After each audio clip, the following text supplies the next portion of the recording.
Bonjour à tous, merci pour l'invitation, je suis très content d'être là. Donc pour me présenter rapidement, je m'appelle Olivier Hamel, donc je suis CEO et fondateur de Kimono. J'ai 27 ans et Kimono va être ma 5e boîte. Donc Kimono, comment on se présente, c'est en fait on est des culture designers. Qu'est-ce que c'est? En fait on s'est rendu compte que la culture et l'identité d'une boîte c'était hyper important. La culture c'est quoi? C'est la manière dont les bureaux sont aménagés. Donc ça par exemple Google l'a très bien compris il y a un moment. Ta culture c'est aussi la manière dont tu communiques. Michel Augustin était très bon là-dessus. Et ta culture c'est aussi la manière dont tu es représenté. Donc ton branding, donc ça peut être ton site internet, comme ta direction artistique, mais aussi la partie vestimentaire. Et en fait comme nous on avait cette patte, on avait cette expertise, donc Kimono c'est une association entre The Family, un expert du textile qui s'appelle Hugo Benz et moi. On avait cette patte textile, on s'est dit on va se focus sur le marché du textile personnalisé. Donc voilà, donc nous ce qu'on fait c'est des vêtements personnalisés, donc on a un business B2B, donc on habille les entreprises. Initialement notre positionnement était sur les startups, on a voulu se positionner sur cette niche pour être rapidement le leader.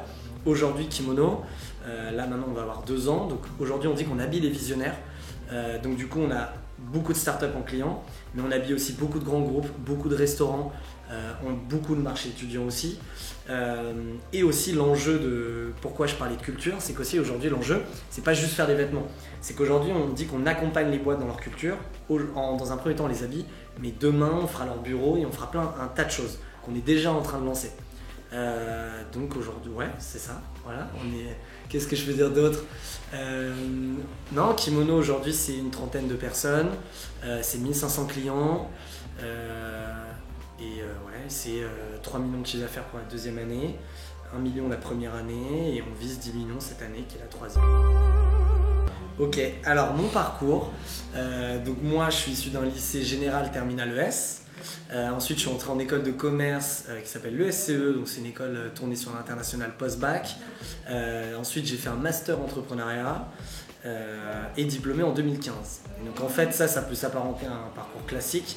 En fait, ça représente que 50% de mon parcours, parce qu'en fait, j'ai fait pas mal de projets, pas mal de projets en parallèle de mes études, avec un premier projet qui était au lycée où je m'étais occupé des suites de mon lycée. Vous verrez après le lien avec Kimono. Ensuite, donc du coup, dès ma 3e année, j'ai créé une boîte qui s'appelait Ilo. Donc on avait créé une boisson relaxante, donc l'inverse d'un Red Bull. L'idée c'était pour contrer un peu le stress, etc. et aller sur la tendance du bien-être. Donc du coup, on avait fait un crowdfunding à l'époque qui nous a permis de financer 20 000 € et lancer la boisson. Ensuite, j'ai créé une autre boîte qui s'appelait La Récolte, donc toujours sur le domaine du bien-être. On avait créé des stands de salade de fruits, de légumes, etc. Sur les campus étudiants. Donc en l'occurrence, on était présent chez vous à la Sorbonne. On avait plus de 20 stands dans les universités et écoles à Paris. Et le but, c'est de promouvoir le bien-être avec tout un concept tourné autour des fruits et légumes.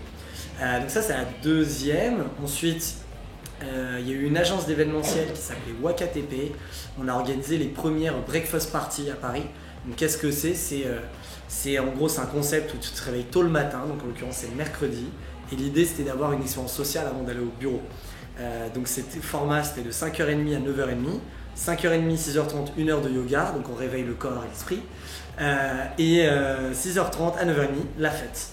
Donc avec un petit déj healthy, donc on avait plein de petits prestataires qui sont excellents dans le café, excellents dans le petit déj, dans les fruits, etc. Donc bien sûr que j'avais placé La Récolte à ce moment-là. Et l'idée, voilà, c'était d'avoir une expérience sociale qui réveille le corps, tu puisses danser, etc. Et que tu puisses être un soleil quand tu arrives au bureau plutôt que tu sois la grisaille du métro. Donc voilà, donc ça, 3e projet. 4e, c'était donc une boîte qui s'appelait Mouti. Donc on a inventé un verre qui permet d'avoir à boire et à manger dans une seule main. Donc Mouti, M-O-O-T-I, si vous voulez aller regarder, ça existe encore. Et le concept c'était donc c'était 2 parties qui s'entrechoquent entre guillemets. En dessous le liquide, au-dessus les aliments, mis dans des petits compartiments. Et il y avait une paille qui laissait entrer un petit trou qui laissait entrer une paille pour permettre de boire dedans. Et donc ça, le concept, c'était d'avoir des corner food dans tous les centres commerciaux, gares, aéroports, tous les endroits où tu as les mains prises, et du coup tu pouvais te balader. Donc là, le concept, c'était food et healthy food uniquement et du snacking. Donc ça, c'était le 4e projet. Ensuite, entre-temps, j'ai été diplômé. J'ai fait quand même 2 stages en entreprise, ouais. Stage de première année d'école qui était justement dans une start-up de vêtements personnalisés comme par hasard sur le marché étudiant. Et un stage de 3e année où j'avais voulu voir ce que donnait un grand groupe. Et du coup, c'était chez Philips. Et donc voilà, toutes ces expériences et autres m'ont amené jusqu'en mars 2017 à créer Kimono. Voilà un peu le parcours rapide. En gros, je vous ai pas expliqué la vision de Kimono. Donc Kimono, il faut l'imaginer en 3 poupées russes. Donc vous imaginez 3 poupées russes. La première, on prend le lead du marché du textile personnalisé niche après niche. Donc je vous disais au début, on a commencé sur les startups, mais depuis on bosse avec les restos, les grands groupes, les étudiants. Et demain, il y aura plein de nouvelles niches, que ce soit le monde du sport, le monde de la musique, etc., etc. Donc rien que ça, en développant des nouvelles niches, on augmente le chiffre d'affaires. Ensuite, la 2e poupée russe, qui englobe la première, on réplique la même stratégie à l'international. C'est-à-dire qu'on arrive au UK, on commence par les startups, la première poupée, et on réplique. On arrive en Allemagne, on commence par les startups, on duplique. On arrive en Espagne, au Portugal et dans plein de pays européens, parce que l'idée c'est d'ouvrir 6 pays cette année. Donc Espagne, Portugal, Belgique, Pays-Bas et Scandinavie avec Suède et Danemark. Donc ça fait 6 ouvertures de villes. Donc avec ces 6 ouvertures, plus Paris, plus Londres, plus Berlin, on sera présent dans 9 pays. Donc ça, l'enjeu de cette 2e poupée russe, c'est de devenir leader européen du marché du textile personnalisé. Donc du coup ça déjà, t'ouvres un pays, t'augmentes ton chiffre, clairement. Et le 3e point, c'est dont je vous parlais tout à l'heure, nous on se positionne comme des culture designers. Donc la 3e poupée russe, c'est la plus importante, c'est qu'aujourd'hui, on développe des nouveaux produits, des nouveaux services qui est lié autour de la culture d'entreprise. Donc le premier, c'est le textile, parce que c'est notre produit initial. Ensuite, on a développé tout ce qui est partie objet. Donc on fait tout ce qui est objet personnalisé. Donc ça, déjà pareil, t'augmentes ton panier. Et ensuite, le dernier en date qui vient d'être lancé, c'est la partie office design, donc bureau personnalisé. Ça veut dire, on n'est pas encore des architectes d'intérieur, mais on pimpe des bureaux, que ce soit par des enseignes, que ce soit en néon, en plexiglas, en bois. Ça va être de l'art mural, de l'art végétal, du mobilier personnalisé, plein d'accessoires qui permettent de personnaliser ces bureaux. Ça, tu vois, c'est un nouveau projet. Pareil, ça refait du chiffre d'affaires.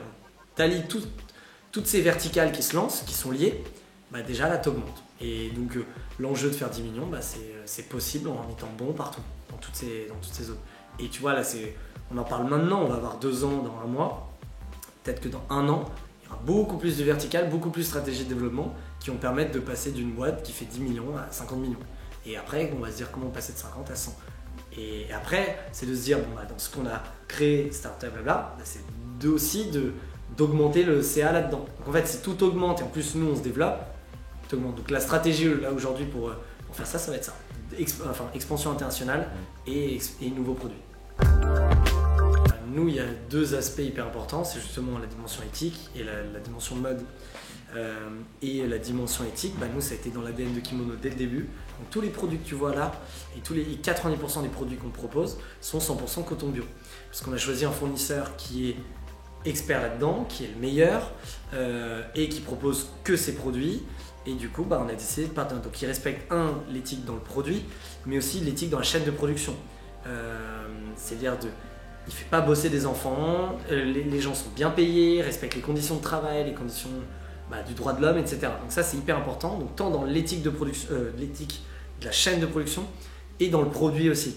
Donc ça, nous c'est un truc qu'on a depuis le début et tous les produits que tu vois en coton, parce que les autres il y a un peu de polyester ou autre, mais tout ce qui est en coton, nous c'est coton organique.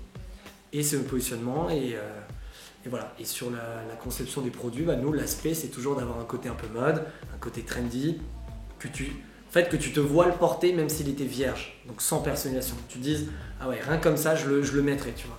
Et voilà, donc cet aspect un peu positionnement, suivre les tendances à prix du marché.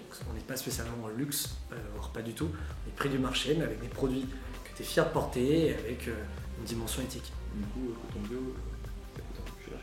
Du coup, c'est un peu plus cher, mais on n'est pas, bien sûr c'est un peu plus cher, mais c'est pas si cher que ça. Et nous on essaye justement, comme on a un gros réseau de production, bah, on arrive à s'y retrouver, à être compétitif avec des boîtes qui sont justement pas de coton bio et de se retrouver sur les mêmes prix. Donc, ouais. Pour parler de mon premier projet entrepreneurial, en gros, donc j'étais en terminale et j'étais dans un lycée où les gens étaient assez fiers d'être dans ce lycée, donc c'était un lycée public, ça s'appelait le lycée Alexandre Dumas à Saint-Cloud et j'ai eu l'idée de créer le hoodie du lycée. Donc un peu comme à l'américaine, c'était Dumas, High School, Scenes, enfin vraiment comme les écoles aux États-Unis. Et je m'étais occupé du projet de A à Z tout seul pendant 1 an, où que ce soit le sourcing fournisseur, que ce soit valider les produits, la négociation avec la direction pour pouvoir vendre et faire et communiquer, donc la phase de communication aussi, la phase de logistique, la phase commerciale, bref, tout ce qu'on peut imaginer un projet commercial. Et en fait vraiment ça a été... au début je l'ai fait vraiment parce que j'ai du temps libre et c'était même pas dans un but financier. Et ça a hyper bien marché, on avait vendu 500 suites pour 1000 élèves. Donc c'était un super projet, enfin j'étais à fond et c'était assez cool. Et en fait, au bout des 8 mois, donc c'était vraiment de septembre à mai pratiquement, donc toute l'année. Et à un moment, je me suis dit, en fait, j'ai tellement adoré qu'à partir de maintenant, je veux toujours qu'il y ait un projet à côté de mon quotidien. Que ce soit les cours, qu'en étudiant, il y a les cours, les sorties, les potes, la famille et voilà, des activités. Et en fait, à côté de ce quotidien qui t'anime en tant qu'étudiant, je voulais qu'il y ait un projet qui m'anime dès le réveil. C'est-à-dire, dès le matin, j'avais besoin d'un projet qui me fasse vibrer. Mais il n'y avait même pas d'ambition financière ou de dire « ouais, je vais créer une entreprise incroyable ». C'était l'idée d'avoir un projet, que ce soit, comme je t'ai dit, du bénévolat ou même un truc, un délire entre potes, mais un projet qui permet de créer. En fait, l'idée, c'est de se dire « bon, maintenant, j'ai envie de créer ». Du coup, j'entre en école de commerce en première année et direct, je commence à faire des projets événementiels, des projets en interne dans l'école. On crée Nice B2E, on arrive à faire plein de petits projets jusqu'à la boisson en 3e année où là c'est devenu une vraie société, un vrai projet sérieux. Mais entre temps il y a eu peut-être 10 projets qui sont tombés à l'eau au bout de 2-3 mois, mais au moins on a créé, tu vois, et on a rencontré des gens et c'est comme ça que en fait chaque projet t'amène sur un autre projet et après ça peut devenir sérieux. C'est un peu ça le truc. Et oui, complètement, c'est une réflexion de vie quoi, mais ouais, en interne c'est le but, ouais. Tout le monde a plein de projets et tu vois, moi j'ai un mec aujourd'hui qui était sales, qui aujourd'hui, en fait tout le monde peut créer sa carrière en interne, donc ça veut dire demain tu veux faire ce type de job dans la boîte, je te donne carte blanche, c'est à toi de montrer que tu sais faire, c'est à toi de montrer que tu peux y arriver. Et aujourd'hui, tu vois Antoine, il est Head of Digital de Kimono, il avait quelques compétences mais il fallait qu'il apprenne et du coup aujourd'hui, maintenant il s'est formé, il apprend et il monte en compétences là-dessus. Et du coup c'est hyper enrichissant pour lui, pour la boîte et c'est trop bien, quoi. Tout le monde s'éclate et ça c'est important. La facilité c'est que on a la chance d'être un business qui est mondial, ça veut dire que tout le monde a le besoin, que notre produit il est présent dans le monde entier, tout le monde fait des vêtements personnalisés. Donc ça veut dire que c'est pas comme si c'était un truc français, on devait éduquer les Anglais à notre produit, tout le monde est client partout, le monde est client. Donc déjà, on n'a pas de frontières, c'est pour ça qu'on communique en anglais, c'est que déjà, on ship déjà, donc on livre déjà partout en Europe et partout dans le monde. Donc quand on ouvre un pays, nous c'est assez simple, il nous faut une personne qui fait la partie commerciale, avec une stratégie de communication mise en place et un showroom local, comme ici. Et en fait, avec juste un espace physique et une personne, ça nous permet de s'étendre à l'étranger, de faire du chiffre rapidement, de valider notre business, mais il est validé rapidement parce que le marché il est prêt. Et c'est le même problème partout. Les fournisseurs classiques sont cheap, les produits sont pas quali, le service est naze, donc on arrive avec notre offre et ça prend tout de suite. Ça c'est la facilité, c'est-à-dire que nous on peut rapidement, c'est-à-dire demain on va ouvrir à Montréal, ça se fait rapidement. La difficulté maintenant ça va être de se faire connaître localement. C'est la partie communication. Ici on a un réseau, on a plein de choses. Là où on a fait face, que ce soit à Londres, à Berlin, oui on peut faire du chiffre rapidement. Maintenant c'est comment on peut devenir une référence et comment on est connu. Donc la manière de communiquer. Donc ça c'est la difficulté, donc on réfléchit à des stratégies de communication, on réfléchit à des plans market, des OP de com, etc., des partenariats. Et donc ça c'est ça la difficulté pour rentrer à l'étranger. Mais c'est une difficulté, c'est un challenge parce que en vrai on va y arriver, c'est juste il faut qu'on trouve le bon moyen. Mais voilà, la difficulté c'est ça, on peut arriver très facilement à l'étranger, on peut faire du chiffre très rapidement à l'étranger.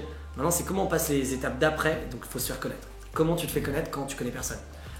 Du coup, il y a un gros taf derrière, d'OP de com, partenariat, comme je disais, etc. Ça, si je dois te dire facilité, difficulté aujourd'hui, c'est ça. Mais donc du coup, pour les 4 sociétés, la première, la boisson relaxante, a été vendue. Donc il y a un groupe portugais qui est spécialisé dans les boissons naturelles, que ce soit les eaux de coco ou autres, il leur manquait les boissons relaxantes. Ensuite, La Récolte a été fusionnée avec Mouti. Donc en fait, c'est un peu l'ancêtre de Mouti. Donc ça a été mergé. WakaTP a été cédé à un groupe de télé qui en fait voulait des événements originaux en interne. Et du coup, on leur a cédé les licences d'exploitation. On est toujours propriétaire de la marque, mais c'est eux qui utilisent l'activité pendant les 10 prochaines années. Mouti, et donc du coup, donc 1, 2, 3. Et Mouti existe toujours. En effet, j'ai décidé de quitter l'aventure parce qu'en fait, je me suis rendu compte que le food, le marché de l'alimentaire, entre guillemets, me passionnait pas plus que ça. Et pareil, la vision ne coïncidait plus et j'ai envie de faire autre chose. Donc du coup, c'est moi qui suis sorti du navire. Mais le navire existe toujours. C'est une très bonne question. Je me suis moi-même demandé qu'est-ce que j'avais avec le bien-être. Et en fait, ça a été que par opportunité. C'est-à-dire que, moi, j'ai pas mal retourné la question. Je suis quelqu'un qui est passionné de la vie. Tu vois, j'adore prendre soin soit de moi ou de mes proches, de mon corps. Je suis assez axé là-dessus, mais je suis pas un fou dans ce créneau. Donc, j'ai pas de lien direct avec. Maintenant, en fait, donc là, on parle d'il y a 4-5 ans. Le secteur du bien-être est en train d'exploser en France. C'est-à-dire qu'il y a eu l'arrivée du yoga, l'arrivée de faire du sport, l'arrivée de manger mieux. Tout est arrivé d'un coup, ça a explosé le côté bien-être. Il y a un salon qui s'est créé sur le bien-être, etc. Et du coup, ça a déclenché plein d'opportunités business. Et du coup, c'est pour ça qu'on s'est dit les Français sont hyper stressés. On a vu l'idée du concept de boisson relaxante, mais plutôt que d'être tout le temps boosté, pourquoi on ne dit pas justement de te calmer un peu? Et du coup, c'est pour ça qu'on s'est dit, go boisson relaxante. Comme La Récolte, on s'est dit, on était à l'école, on s'est dit, on en a marre du distributeur avec des sneakers ou des panini ou autre. On s'est dit, putain, on a tous envie de manger sain, sauf qu'on n'a pas tous le budget pour aller manger au resto tous les midis. Donc du coup, il fallait trouver un principe. Et du coup, on s'est dit, salade de fruits, smoothie, légumes ou autre, ça fait le boulot. Donc on a créé un stand et ça a pris comme ça. Et après, ça a marché, donc voilà. Et Mouti, pareil. Et WakaTP, pareil. Du coup, événement bien-être. Mais en vrai, je saurais pas t'expliquer. Je pense plus opportunité parce que le marché en demandait. C'était hyper tendance. Ça l'est encore aujourd'hui. Mais il y avait un truc à jouer et voilà. Tu vois, la bonne idée, en vrai, déjà, elle se trouve pas. Il n'y a pas de « Ah ouais, j'ai la bonne idée ». C'est des confrontations d'idées. Ça veut dire que quand on a créé Ilo, moi, je revenais des États-Unis et j'étais avec mon meilleur ami et on savait qu'on voulait créer un truc ensemble. On n'avait aucune idée quoi. Et à un moment, on s'est dit vas-y, on a listé plein de projets, plein d'idées. Et dans ce projet, il y avait la boisson. Mais en fait, l'idée, comment tu la cherches, c'est les rencontres, c'est parler, c'est discuter, c'est rencontrer, échanger. Et en fait, en écoutant un tel, ça va te donner des idées, ça va t'inspirer. Tu vas commencer à te dire « Ah putain, c'est pas mal ça. Vas-y, je vais en parler à un tel. » Qui lui va le challenger et peut-être ça va créer en fait « Ah oui, ça y est, on le tient. » Et c'est que comme ça. C'est Kimono par exemple. Comment on a eu l'idée de Kimono? On n'a pas eu l'idée de Kimono. C'est qu'en fait, je prends un café avec Alice, qui est la CEO de The Family. On discute de nos expériences entrepreneuriales, on parle de tous les projets. Je parle du projet des pulls. Je lui dis juste, moi, tu sais, c'était marrant. Mais c'était même pas une société, j'avais fait les pulls de mon lycée. Bref, premier pas d'entrepreneuriat. Elle rebondit direct. Elle me dit, putain, tu sais que toutes mes startups m'appellent tous les jours pour me dire, tu connais un fournisseur qui fait des vêtements personnalisés? Et moi, je rétorque tout de suite derrière. Je dis, tu sais que je connais un mec. En fait, je venais de penser, je connais un mec, il a une usine, c'est le meilleur pote de mon frère, il est expert là-dedans depuis 10 ans, c'est The Man. Viens, on monte une boîte ensemble, go. Aussi simple que ça, en 2 heures, c'était plié. Mais ça peut paraître con, mais en fait, c'est juste je sais pas, c'est croisement d'idées et confrontation. Sur ça, les gens qui veulent pas parler de leur idée, de leur projet, qui disent c'est secret autre, c'est mort, ça n'existe pas. Parce que c'est en parlant que justement, ça va te confronter, ça va t'inspirer, ça va te créer des idées. Donc les personnes qui vous disent, ouais, je suis sur un projet, mais je peux pas t'en parler, c'est terminé, c'est pas du tout le bon mindset et ils arriveront pas comme ça. Parce que déjà, personne te piquera ton idée, il faut arrêter avec ça, c'est que ça n'existe pas, sauf si tu as créé un logiciel incroyable ou autre, comme dans les années 70. Personne te piquera ton idée et au pire, il te la pique, il la fera jamais comme toi parce qu'il est pas dans ta tête. Donc en vrai, c'est pas un problème. Donc faut pas avoir peur de de pas en parler. Dès qu'on a une idée, il faut toujours la challenger, parler. Et c'est ça qui amène le réseau, les opportunités. Et derrière, tu as les idées de boîte. Et ça vient du coup que comme ça. C'est-à-dire, moi, je pourrais pas te dire comment on a eu l'idée. C'est qu'en fait, une rencontre a amené ça. Et chaque projet et chaque boîte a amené le nouveau projet. Et chaque boîte a amené le nouveau projet. J'aurais jamais pu faire Kimono direct. J'aurais jamais pu sortir d'école si j'avais rien fait. J'ai dit, ah putain, yeah, je vais aller voir The Family, on va bosser, on va créer Kimono. Et d'ailleurs, je suis sûr qu'Alice m'aurait pas fait confiance si j'avais pas fait avant, des boîtes avant. Donc du coup, c'est cette boîte, tu vois, moi quand on a créé ILO, pour moi c'était ça y est, ma boîte pour 20 ans. Je me disais, ah c'est le projet de notre vie. Déjà, il faut détraumatiser. Le projet que tu lances, ça se trouve, ça sera pas le projet de ta vie. Si ça le l'est, c'est très bien. Mais celui-là va te permettre de rencontrer du monde, te donner de la légitimité, te donner de l'expérience et t'amènera à un autre projet. Je sais que Kimono m'amènera ailleurs. J'en ai aucune idée d'où, comment, mais Kimono m'amènera ailleurs. Et qui vivra verra. Donc première boîte, la boisson. On a fait du crowdfunding parce que pareil, il fallait créer la boisson avec un labo donc, qui représente beaucoup d'argent. Et donc là, on a fait du crowdfunding. Donc on n'avait pas le produit, on n'avait rien. Donc c'était que de la com. Donc on a fait une petite vidéo sympa. On a expliqué notre projet. C'était sur My Major Company à l'époque. Et on avait réussi à aller chercher 15 ou 20 000 euros. Ce qui nous permettait en fait de créer la boisson avec le labo, ça prenait une petite année, et avoir une première prod, donc on avait 3 ou 4 000 produits qui nous permettaient d'offrir, de tester, de vendre potentiellement. Donc ça, premier sujet. Quand on a ces activités 2 ans, enfin 2 ans au total entre l'idée et la concrétisation, on s'était rendu compte, et c'est arrivé au bon moment parce que sur ce marché, il fallait beaucoup d'argent. Parce que tu es dans le B2C, tu es dans le monde du food and beverage et le monde de la boisson, tu es face aux gros, les Coca, les Orangina Schweppes, etc. Et du coup, c'est que du marketing, c'est beaucoup de choses. Donc, on aurait eu besoin de beaucoup de fonds à cette époque, mais du coup, on a eu la chance qu'on a pu céder le tout avant. Mais donc, du coup, en termes de financement, on a eu que ça.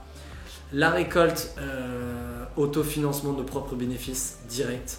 Donc tu vois, pour la petite histoire, donc nous, on avait commencé dans notre propre école parce qu'on n'avait pas cours le mercredi. Donc c'était vraiment un projet, genre on n'a pas cours, on fait ça. On le fait une fois, ça cartonne. On le fait une deuxième fois, on double. Et là, on se dit, putain, il y a un vrai truc à faire. On gagne le concours des jeunes startups de l'école. On gagne donc notre place dans l'incubateur. Et ensuite, on développe. Et là, pour le coup, c'était vraiment flux tendu. C'était vraiment la petite entreprise, tu vois. C'était vraiment, on avait notre petit trésor, on jouait avec nos bénéfices. On n'a pas fait de levée de fonds, pas de prêt, rien. Même nous, on n'a rien mis, on a pas le capital de la boîte, mais on n'a pas injecté spécialement des sous. On vivait prendre des propres bénéfices. Pareil pour WakaTP, on a mis nos fonds propres. Bon, après, c'était d'événementiel, c'était un side project, tu vois, donc on ne l'a pas poussé énormément. On a fait 3 events. Donc ça, c'était nos fonds perso qu'on rentabilisait, qu'on gagnait avec l'événement. Et Mouti, donc là, c'était apport perso. Donc il y a eu un gros apport perso, donc on était 2 associés, donc il était plus âgé, donc il avait beaucoup plus d'argent que moi à ce moment-là. Et prêt à la banque. On était sur entre 150 000 et 200 000. Et ce qui nous a permis de financer justement les corners, les machines, parce que quand tu ouvres une sorte, nous c'était des corners, donc c'était comme un petit magasin. Et du coup ça a besoin de beaucoup d'investissement. Donc l'investissement de départ était assez fort. Et voilà. Et pour Kimono, aucune levée de fonds depuis le début. On est en autofinancement pareil depuis Day One. C'est-à-dire qu'on est rentable depuis Day One et qu'on vit nos propres bénéfices depuis le début. Du coup, tu n'as pas besoin d'argent pour commencer. Et ça, c'est un mythe parce que comme les levées de fonds, c'est à la mode. Et comme vous, du coup, en tant qu'étudiant, vous voyez toutes les startups qui lèvent de partout, vous vous dites, si je lance un projet, il faut que je lève obligatoire. Mais en vrai, pas du tout. Kimono, on l'a lancé avec 0. On a eu un premier client qui a fait qui a fait que, comme la récolte, comme tout, et comme n'importe. Après, ça dépend. Si c'est un produit tech qui nécessite du développement, ok, tu as besoin de te financer, mais normalement, tu peux démarrer un projet sans financement. Normalement, le financement devrait être là pour accélérer. Après, ça peut être un fonds de départ quand tu es sur vraiment de la création d'un produit, d'un développement, mais c'est pas obligatoire. Et ça, c'est important de se dire, c'est que tu peux lancer un projet avec très peu. Il faut juste que tu aies un business model viable et autres, et tu n'as pas besoin de faire une étude pendant 6 mois. Un business model, tu le tiens sur une page, c'est réglé. Tu connais tes coûts, tu connais ta marge, tu connais tes ventes, et voilà. En tout cas, sur un business produit. Après, sur les business type application, des produits digitaux où il n'y a pas vraiment de business model, faire une levée de fonds pour accélérer, ton seul KPI pour lever des fonds, ça va être des utilisateurs, qu'il y ait du trafic et tu prouves qu'il y a de l'attraction et du coup, on pourra trouver un business model dans le temps et dans ce cas-là, je vais lever. Mais ça ne doit pas être du tout, ça ne doit pas être un élément de commencer, surtout pas. Et le problème, c'est que beaucoup font l'erreur. Et il y en a qui lèvent pour les mauvaises raisons et ils se plantent. Et du coup, tout le monde perd dans cette histoire. Les investisseurs, les mecs et tout. Donc ça, ouais. Et mis à part Kimono, je m'étais jamais payé. Donc avant, je me suis jamais payé. Et c'est aussi ça, c'est vraiment, ouais, tu vois, je suis Mouti, ça a duré 1 an et demi en plus après mes études, zéro bénévolat le mec, pendant 4 ans. Non, jamais payé. Quand j'étais étudiant, j'en avais pas spécialement besoin, parce que de toute façon t'es étudiant et je vivais chez mes parents, etc. Et j'organisais pas mal d'events à titre perso je gagnais un peu d'argent, qui me permettait de vivre. Mais jamais payé jusqu'à Kimono. Kimono était la première boîte où je me suis payé. C'est aussi, tu vois, les sacrifices à faire, les risques à prendre. Maintenant, j'encourage personne, il ne faut pas. L'idée, c'est d'avoir un business model assez viable pour pouvoir te payer direct. Moi, j'ai pu le faire parce que j'étais encore étudiant et j'arrivais à gagner ma vie ailleurs sur des événements, etc. Mais aussi, moi, je sais qu'il y a plein de gens qui ne pouvaient pas le faire comme ce qu'on faisait parce qu'ils disaient non, moi, je peux pas m'imaginer ne pas être payé. C'est-à-dire que moi, pendant 1 an, vraiment, donc tous mes potes étaient déjà en CDI partout, soit dans un grand groupe, cabinet ou ce que tu veux, donc avec un bon salaire. Et moi, on se payait pas. Mais il n'y a pas de souci en fait, parce que tu sais pourquoi tu construis, tu sais pourquoi tu lèves le matin et tu y crois. Et même si après je suis sorti, en fait ça m'a amené à Kimono qui aujourd'hui je me paye. Donc du coup, il y a eu ce mal pour un bien. Maintenant, moi je pense que c'est pas une. Tu peux ne pas te payer, mais je pense qu'aujourd'hui il faut réussir à tu te payes direct. Ça crée quand même un stress en moins, une stabilité et ça t'évite de penser pour l'argent. Parce que si tu penses à faire des choses pour l'argent, déjà c'est le mauvais mindset. Si tu fais ça, vite, faut qu'on gagne ce deal, comme ça me payer peut-être mon salaire, c'est mort, parce que ce que ça se trouve, c'est pas lié à ta stratégie. Donc, moi je pense qu'il faut que tu arrives à créer un business dès le début, que tu puisses te payer. Ne serait-ce qu'une petite somme, mais il faut. C'est-à-dire, tu vois, là maintenant je ne lancerai plus de boîte sans que je me paye directement. Et que tes fondateurs, tes associés aussi. Sauf si, ça dépend du business, mais ouais, non. Donc, moi, mes 4 autres boîtes, 4 autres expériences, je ne me suis jamais payé. On a des millions. Et on a eu des millions, mais tout le temps en fait, tout le temps, même là, tous les jours c'est difficile. Mais en fait, c'est là où c'est un mindset à avoir, c'est que, tu vois là, j'ai pas de difficultés qui me viennent en disant oh putain, ça a été grave difficile. Parce que comme dans un mindset, il n'y a pas d'échec, il n'y a que des enseignements, et il y a toujours une solution, il y a toujours un truc, du coup, ce qui est difficile, tu le rends facile. Du coup, c'est à toi de te dire pourquoi c'est difficile, comment. Je ne peux pas supporter être dans la difficulté entre guillemets, donc à moi de créer un environnement qui va être plus facile. Donc que ce soit par des compétences ou par des humains ou par différentes ressources ou besoins, et c'est comme ça que tu arrives à surmonter chaque truc quoi. Donc en fait dès qu'il y a des difficultés, c'est tous les jours. Tous les jours tu as une difficulté. Ah putain, ça c'est chaud. Ah ça c'est chaud. Ah ça c'est chaud, ça c'est chaud, ça c'est chaud. Mais ton but en tant qu'entrepreneur, c'est justement créer un peu comme c'est créer ton environnement pour que tu surmontes tout ça. Donc c'est là où c'est les capacités d'entrepreneur, c'est de savoir, donc le côté malin et le côté courageux, c'est savoir mettre en œuvre les différents principes pour réussir à passer cette difficulté. Donc c'est, je réfléchis à des exemples en particulier, mais je vois pas la difficulté. Ouais, si, tu vois, par exemple la boisson à l'époque quand on se lançait, la difficulté première, c'était justement, il nous manquait des fonds, clairement, pour communiquer à fond. Mais je le vois pas comme une difficulté parce qu'en vrai, si on n'avait pas eu de proposition, peut-être qu'on aurait trouvé des investisseurs. Donc cette difficulté, on l'aurait rendue. C'est-à-dire si ton problème c'est les fonds, tu vas trouver des investisseurs. Donc c'est plus une difficulté. Tu vois ce que je veux dire? C'est qu'en fait, le rapport à la difficulté, il est différent. Moi, je déteste quand on me dit c'est pas possible. C'est pas possible. Ça n'existe pas.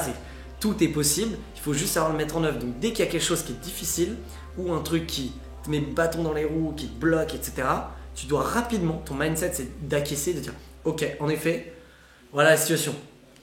Et toi, direct, tu es dans l'avant. Donc direct, tu te dis vas-y, je vais faire ci pour activer ça, qui va permettre justement de passer cette étape. Donc c'est des efforts, c'est de la ressource et c'est de l'état d'esprit quoi. Donc tu vois... moi je te dis, en vrai, quand tu me dis ça, la difficulté tous les jours, mais en fait, elle n'est pas acceptable parce que c'est pas une difficulté, c'est juste une étape dans la vie de ton développement, de ton projet. Et ça saurait s'il n'y avait pas de difficulté. Donc en fait, de créer une belle boîte, créer un beau projet, c'est des difficultés tous les jours. Celui qui réussira à la fin, c'est celui qui arrivera à les surmonter. Donc c'est un état d'esprit à avoir. Franchement, ça peut paraître facile à dire comme ça, mais c'est réel. Et moi, je vois beaucoup de gens autour de moi qui entreprennent ou autres et qui justement, à la première difficulté, ou justement, genre, je sais pas quelle pourrait être la difficulté. Je sais pas, il y a un concurrent qui a pris tous les clients ou autre. Ben non, c'est pas une difficulté. Déjà, si un concurrent estime-toi héros, c'est que t'es sur le bon marché. C'est que déjà, il y a un business. Maintenant, trouve ta propre patte, essaie d'être plus malin, essaie de gagner les parts de marché, etc. Donc c'est pas une difficulté, un mec qui prend tout le business. Donc ça, c'est un exemple. Mais tu vois, difficulté de management avec des gars qui bossent moins bien, qui font des coups bas, bon bah c'est une difficulté, il faut la surmonter rapidement. Donc en fait donc comment les surmonter, c'est de se dire rapidement, de passer dans le mindset positif. C'est-à-dire, ok, c'est down, c'est la merde, c'est difficile pour ça, bon, ok, maintenant qu'est-ce qu'on fait pour que ça s'arrange? Quelles sont les solutions? Tu passes direct en solution. Et tu vois, avec la récolte, les stands de fruits, etc., bah, avec mon associé, c'était difficile tous les jours. On se levait à 5h du mat, on allait faire le tour des marchés, on a acheté une camionnette, on portait les cartons, on livrait tous nos points de vente. C'était hardcore. Mais c'était ouf parce qu'en fait, toute difficulté avait une solution. Genre, on devait livrer un truc, le camion il tombe en panne, c'est la merde grave. Et tu te dis, putain, ok, on a appelé un mec qui nous a loué une camionnette vite fait, on a fait le transfert des produits, lui il avait le permis, vas-y go, moi je garde le camion, mon truc. Voilà, difficulté, down, problème réglé. Tant que ton produit, ton client, tout ce que tu vas faire est délivré au bon moment, c'est bon. Ça c'est un exemple encore de timing, mais en vrai, difficulté égale solution. Et les bons entrepreneurs, c'est que justement, ils comprennent les difficultés qui arrivent et plutôt que de subir la difficulté, ils vont se dire, ok, c'est quoi la solution? Tout de suite, tu dis, c'est quoi la solution? Option A, option B, option C. Ok, option C, boum, la difficulté elle est partie déjà, parce que tu es allé sur une option. Et ça, c'est hyper important. Et je te jure, après, tu peux tout faire. Il n'y a plus de limite, quoi. Donc voilà un peu ce que je t'aurais dit là-dessus. Bah en fait, il n'y a pas d'échec, il n'y a que des enseignements. Et ça, j'ai appris ça en 3e ou 4e année, il n'y a rien de plus vrai. Et ça peut paraître phrase bateau, mais tous les échecs, c'est que des enseignements, que des learnings. Et en fait, le but, c'est pas d'échouer. Le but, c'est pas d'échouer. Mais en fait, le principal, c'est quand tu as un projet ou tu as une idée, c'est d'aller rapidement le tester et le confronter. Et bien sûr que dans ce test et cette confrontation, ça peut échouer. Mais ce qui est génial, c'est que dans ce test, tu auras appris des trucs. Tu auras appris que, ah putain, j'aurais peut-être dû travailler ça un peu mieux. Ou peut-être que j'aurais dû faire intervenir ça. Si, ok, maintenant je le sais. Donc pour ton prochain projet, bah, tu éviteras cette erreur. Et en fait, du coup, il faut échouer le plus rapidement possible. Parce que c'est du learning. En fait, c'est comme je te dis, il n'y a pas d'échec, il n'y a que des enseignements. C'est qu'aujourd'hui, tu fais que apprendre. Donc t'échoues pas, t'apprends. Si bien sûr pendant 30 fois de suite t'échoues pendant 20 ans, bon là clairement t'as échoué, tu vois.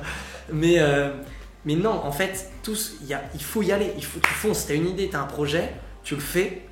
Bien sûr que ça ne réussira jamais comme on veut, mais là-dedans il y a du learning, il y a de l'apprentissage, il y a de l'enseignement, et ça n'a pas de prix. Et c'est ça qui te permettra peut-être d'échouer une 2e fois, mais encore avec encore plus de learning, et peut-être que la 3e fois, ce sera la réussite. Mais au final, même une réussite, c'est jamais une vraie réussite, tu vois, il y a toujours une part d'échec. Et en fait, il faut oublier le mot échec, il faut oublier déjà le mot négatif. Tu vois, il y a la phrase un mal pour un bien, mais c'est plus que vrai. Et franchement, genre, moi j'aurais pu dire, ouais, tu vois, Mouti, c'est peut-être un échec ou autre. Peut-être foncièrement ça l'est, mais aujourd'hui, j'ai appris tellement avec Mouti que c'est pour ça que Kimono, j'ai pu le leader, mais direct, faire 0 erreur au début. Bien sûr, on fait encore plein d'erreurs, mais ça m'a permis de soit au niveau RH, niveau com, niveau finance, tout. Et donc du coup, mais heureusement, je suis passé par la case Mouti, sinon je les aurais fait pour Kimono. Donc ça aurait plombé entre guillemets Kimono. Mais peut-être ça m'aurait servi pour après. Mais du coup, il faut oublier l'échec. Et la priorité, c'est de tester le plus rapidement possible. Ça veut dire y aller. Quand tu as l'idée, attends pas de faire une étude de marché pendant 6 mois. Attends pas d'être prêt. On n'est jamais prêt. Tu seras jamais prêt. Même quand tu penses être prêt, tu n'es pas prêt. C'est juste, faut y aller. Tu le confrontes le plus vite, plus simplement. Et c'est sûr que tu vas te prendre des gifles.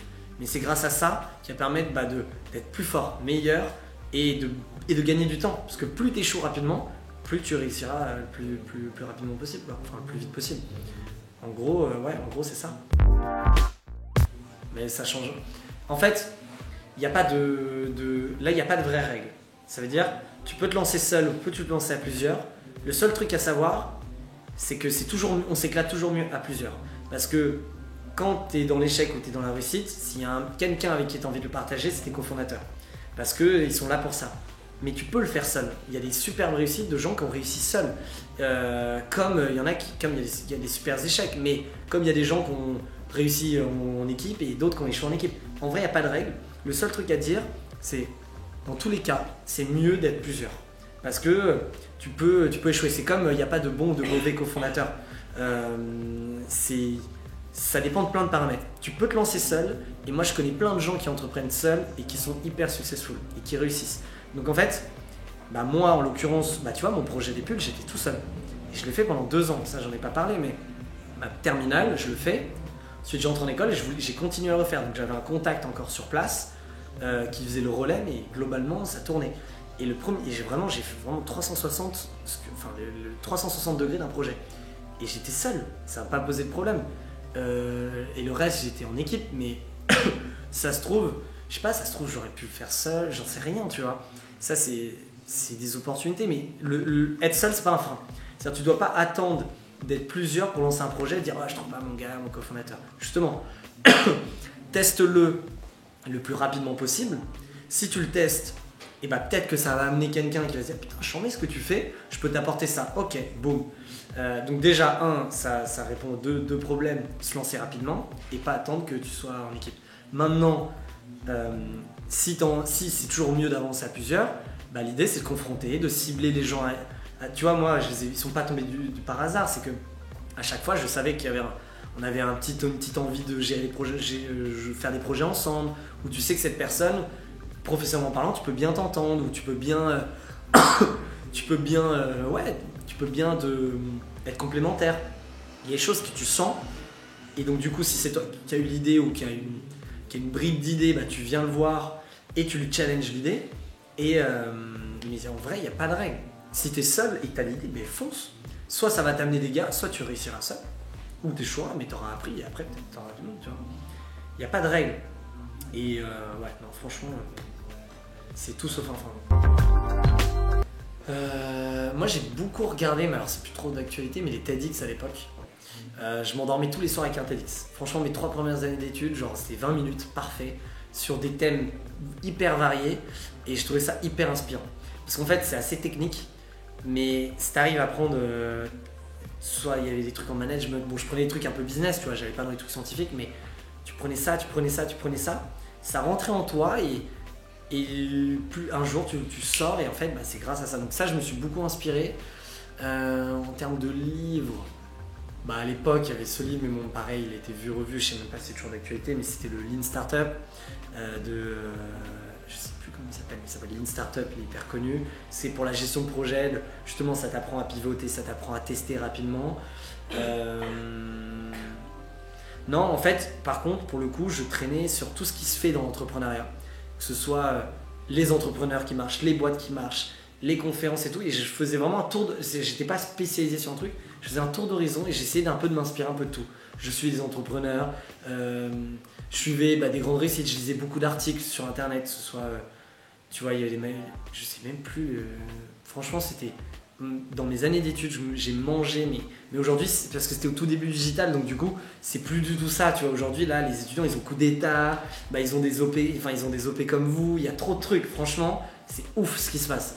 Moi, à l'époque, je regardais sur les blogs business, dès qu'ils parlent un peu d'entrepreneuriat, un peu inspirationnel, il n'y avait pas encore Medium, remarque ça arrivait un peu, il y a un peu d'articles, et je me nourrissais de plein de choses comme ça, mais tu vois, j'ai pas d'exemple à te donner en particulier, c'était vraiment un tout, mais qui te nourrissait au quotidien. Mais le truc qui me vient, c'est conférences TEDx, je les regardais toutes, Mais tu vois, aujourd'hui, si j'étais à la même place avec l'ère actuelle, bah, tous les podcasts qui existent, ce soit tu vois, Gross Makers, Génération Do It Yourself, Le Gratin, Nouvelle École, tout ça, mais c'est hyper inspirant, c'est trop cool. Donc, Coup d'État, donc bref, donc du coup. Parce que toi, la question c'est un peu aussi, qu'est-ce qui t'a poussé à entreprendre, non? Non, c'était juste l'inspiration, ok. Ouais, c'est juste l'inspiration. Ouais, franchement, ouais, tu vois, en fait, je me tenais au courant de tout ce qui se faisait dans l'entrepreneuriat. Mais tout, c'est-à-dire, je savais qu'il y avait ce concours-là, je savais, il y a cet incubateur qui vient de s'ouvrir. Mais au début, c'était nouveau, donc c'était un peu un événement. Je regardais, putain, cet entrepreneur, trop cool, il réussit grave bien, je vais le suivre un peu. Mais il n'y avait pas de modèle ou autre, c'était vraiment genre, j'étais open sur tout et je prenais ce que je prenais, tu vois. Et tout ça, en fait, t'inspire au quotidien. T'échanges avec, tu vois, je suis rapidement devenu copain avec des mecs qui étaient un peu comme moi, porteurs de projets, etc. Donc t'échanges avec ces mecs, ils te donnent d'autres tips, qui te rendent compte. Et en fait, c'est un travail du quotidien, mais qui n'est pas un travail, en fait. C'est ce que tu incarnes toi, et c'est ce qui te permet de construire tes prochaines idées, tes prochaines expériences. Et c'est vraiment un mindset global. Tu vois, là, aujourd'hui, franchement, ça doit faire... Donc là, j'ai 27 ans, donc ça doit être 8-9 ans de taf, mais c'est pas du taf, c'est... Et encore, je suis qu'au début. Dans 10 ans, j'aurai appris encore énormément de choses, tu vois. Mais c'est un travail constant, c'est un état d'esprit. En fait, quand tu as l'état d'esprit où tu te dis « je veux créer, je veux m'inspirer, je veux faire quelque chose d'incroyable », et bah là, ton mindset, il est en mode « ok, ça je prends, ça nickel, ça j'y vais, t'es chaud pour tout ». Et c'est comme ça que tu te crées toutes les opportunités, c'est comme ça que tu crées un putain de réseau, et c'est comme ça que derrière, il peut se passer plein de choses. Et après, c'est à toi de déclencher la magie. Donc, faut être proactif, tu vois. Ouais, pour la partie, non, j'ai pas un mec où je dis « ah putain, c'est grâce à lui », tu vois. Ça a été vraiment le déclic. Et ce qui est marrant, c'est que à l'époque, ma CPE m'avait dit à la fin du projet, m'avait dit « tu verras, ce projet va te servir dans la vie et tout ». Et moi à l'époque, je me suis dit « non, j'ai gagné un peu d'argent, c'était cool, voilà ». Mais et je m'en rappelle, mais vraiment ça m'avait marqué. Elle m'a dit « tu verras ». Et en plus, ça m'avait servi à trouver mon stage de première année, parce que j'ai trouvé dans une boîte justement qui faisait des vêtements personnalisés. Donc j'avais vendu ça, donc j'avais été pris direct. Et aujourd'hui avec Kimono, la boucle est bouclée, tu vois. Et du coup c'est trop cool. Les qualités nécessaires pour entreprendre. Et déjà être un combattant. C'est-à-dire que tu te prends un coup, t'es toujours là, tu te relèves. Et même si t'es plus petit ou peu importe, il y a vraiment la métaphore du guerrier. Je sais pas si c'est une qualité en tant que telle, mais donc c'est la notion de courage, c'est la notion de persévérance. C'est de jamais rien lâcher, c'est pas de dire, je sais pas, d'être à fond, le jour au lendemain il y a une mauvaise nouvelle, et de se dire, en fait, mauvaise nouvelle, au final j'arrête, etc. Ouais, donc la notion de combattant, donc c'est courage, persévérance. Il y a une autre dimension, c'est ouverture d'esprit. C'est-à-dire, il faut savoir être un caméléon, il faut savoir s'adapter à tout type d'environnement, à tout type de personnes, et du coup, se comporter d'une manière différente en fonction de la personne. Ça, c'est une grosse qualité d'entrepreneur, parce qu'un mec, tu le mets n'importe où, il arrive à soit contacter la bonne personne, parler à la bonne personne, ou en tout cas, bien passer dans n'importe quel environnement, que ce soit un truc hyper corpo, un truc hyper cool, ou un truc un peu bizarre. Le mec arrive à cette capacité d'adaptation dans l'ouverture d'esprit. Haute qualité, il y a le côté d'être malin. Il y a un moment où il faut savoir être un peu malin et cette notion d'intelligence où il faut réussir à faire mieux que les autres et plus rapide et avec peu de moyens, donc il y a un côté malin. Ça, c'est les qualités qui me viennent en premier. Donc ouais, courage, persévérance, je disais ouverture d'esprit, le fait d'être malin. Qu'est-ce qu'il y a d'autre essentiel? Non, c'est déjà pas mal ça. Enfin, c'est les 4 starter pack, tu vois. T'es obligatoire, c'est un mec grave ouvert d'esprit, c'est un mec malin et c'est un mec qui est courageux et qui ne se laissera pas faire. Si déjà t'as ça, t'es bien. Mon principal conseil, c'est de se lancer le plus vite possible. Et la chance d'être étudiant, C'est incroyable et c'est le meilleur moyen de se lancer parce qu'au pire, si tu échoues, tu restes étudiant. Donc le conseil que j'ai à te donner, c'est que quand tu es étudiant, tu as accès à un réseau, tu as accès à des profs, tu as accès à des ressources. C'est le meilleur moyen de lancer, de se tester le plus rapidement possible un projet. Parce que tu as accès à tout ça et tu te plante-toi le plus rapidement possible. Au pire du pire, tu restes étudiant et ta vie n'a pas changé. Donc c'est le meilleur moyen. Donc le conseil que je donnerais, c'est que tu as une idée en tête, lance-la maintenant. J'en attends pas l'année prochaine. N'attends pas, ouais, je ferai ça après. Fais-le maintenant parce que quand tu es étudiant, tu as du temps. Tu as beaucoup de temps libre. Et du coup, fais-le maintenant. Donc, vraiment, mon seul conseil, c'est lance-toi maintenant, tout de suite. Mais même si c'est pas prêt, vas-y, go. Et tu verras, il se passera plein de choses. Voilà. Et utilise, nourris-toi de ton réseau, de tout ce que tu peux avoir. C'est, voilà, comme je te dis, toute l'énergie dépensée en tant qu'étudiant est extrêmement enrichissante. Parce que au pire, tu es étudiant. Et au pire du pire, après, bah voilà, tu auras fait ça, tu auras appris ça. Et au pire, ça t'a permis de rencontrer quelqu'un. Que ce soit un pote, future petite copine, ça peut t'aider à tout en fait. Donc lance-toi maintenant.